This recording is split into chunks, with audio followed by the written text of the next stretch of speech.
সকলকে আমার চ্যানেলে স্বাগতম। আশা করি সবাই ভালো আছেন। আমরা অনেকেই বিভিন্ন সময়ে যখন বিভিন্ন হোটেলে চেক ইন করি তখন ব্যবহারের জন্য অনেক কিছুই আমাদের দেওয়া হয় হোটেল থেকে। এখন অনেকেই আমরা বুঝতে পারি না যে আসলে আমরা যখন চেক আউট করবো তখন কোন জিনিসগুলো আমরা সাথে নিয়ে যেতে পারবো, কোনগুলো নিয়ে যেতে পারবো না। ফলে অনেক সময় বিভিন্ন, আপনারা হয়তো নিউজে দেখবেন যে অনেকেই এরকম বিব্রতকর পরিস্থিতির শিকার হয়েছে, যে বিভিন্ন জিনিস হয়তো তারা হোটেল থেকে নিয়ে গেছে, কিন্তু পরবর্তীতে চেক আউট করার সময় একটা বিব্রতকর পরিস্থিতির শিকার হয়েছে। তো আমি আসলে একটা ধারণা দেওয়ার চেষ্টা করব যে আপনারা কোন বিষয়গুলো হোটেল থেকে চেক আউট করার সময় নিয়ে যেতে পারবেন, কোনগুলো আসলে আপনারা নিতে পারবেন না। চলুন শুরু করি। প্রথমেই দেখি যে দেখেন, এখানে অনেক কিছুই আপনাদের জন্য দেওয়া হয়েছে। প্রথমেই যদি আমি পানি বলি, পানিটা আপনাদের খাওয়ার জন্য দেওয়া হয়। অনেক জায়গায় এখানে 2 লিটার দেওয়া হচ্ছে, অনেক জায়গায় 1 লিটার পানি দেওয়া হয়। তো আপনাকে যে পানির বোতলটা এখানে দিবে সেটা আপনারা খাওয়ার জন্য ইউজ করতে পারবেন, এর জন্য বাড়তি কোনো পে করতে হবে না। আর এছাড়া এখানে অনেক অনেক হোটেলেই আর কি, একটু ভালো মানের হোটেলে চা কফি দেওয়া হয় রুমে খাওয়ার জন্য, এটার জন্য আপনাদের কোনো পে করতে হবে না। আর এগুলো যদি আপনারা না ব্যবহার করেন বা না খান, তাহলে আপনি এই চা কফি, চিনি, তারপর পানির বোতল, এগুলো চেক আউট করার সময় নিয়ে যেতে পারবেন। কিন্তু এই যেগুলো বাসন দেখছেন বা কাপ, ফ্রিজ, তারপর এই যে কেটলি, এগুলো আপনারা কোনো অবস্থাতেই নিয়ে যেতে পারবেন না, এমনকি চামচও নিয়ে যেতে পারবেন না, এগুলো আপনাকে রেখে যেতে হবে।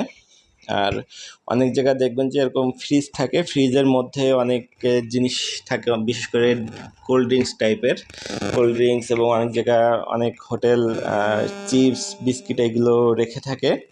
এগুলো আপনারা যদি রুমে বসে খান তাহলে অবশ্যই আপনাদের বাড়তি পে করতে হবে, এগুলো আসলে কমপ্লিমেন্টারি না।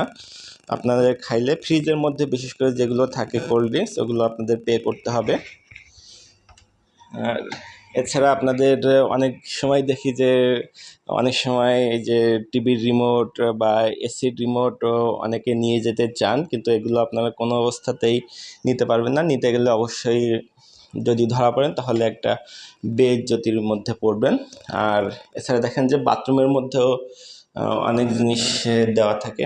আমি যদি দেখাই যে এখানে আপনার ব্যবহারের জন্য সাবানটা চাইলে আপনি যদি চান আর কি নিয়ে যেতে পারবেন, কোনো ইস্যু হবে না। আর এখানেও দেখেন যে অনেক অ্যামিনিটিস দেওয়া আছে আপনার ব্যবহারের জন্য। এবং এখানে যদি আমি দেখাই, এখানে চিরুনি, তারপর ডেন্টাল কিটের মধ্যে সাধারণত একটা পেস্ট এবং একটা ব্রাশ থাকে, এটাও ডেন্টাল কিট। তারপর শাওয়ার ক্যাপ, দেন কটন বাড, এখানে দেখেন যে একটা হলো বাথ জেল, আর আরেকটা হলো এটা সম্ভবত শ্যাম্পু। হ্যাঁ, এটা শ্যাম্পু। আপনারা চাইলে এগুলো ব্যবহার করবেন এবং চাইলে নিয়ে যেতে পারবেন, এগুলো আসলে খুব বড় ইস্যু হবে না এগুলো যদি আপনারা সাথে করে নিয়ে যান। এছাড়া দেখবেন যে তোয়ালি দেয়া থাকে। আপনারা হয়তো অনেকে ভাবতে পারেন যে তোয়ালি আমরা চাইলেই নিয়ে যেতে পারবো, কিন্তু না, আপনারা কোনো অবস্থাতেই এই তোয়ালিগুলো নিয়ে যেতে পারবেন না আর কি। এটা খুব বড় একটা ইস্যু। এমনকি আমাদের কোনো একটা ট্যুরে টিমের সাথেও এরকম হয়েছিল, কেউ একজন ভুলে তোয়ালি নিয়ে গেছিলো, কিন্তু পরে বোঝাই বলার কারণে হোটেল কর্তৃপক্ষ আর কি কোনো জরিমানা বা ওরকমভাবে কোনো বেইজ্জতি করেনি আর কি। তাই আপনারা যখন হোটেল চেক আউট করবেন এই বিষয়গুলো অবশ্যই খেয়াল রাখবেন। আশা করি আপনাদের কিছুটা হলেও উপকার হবে।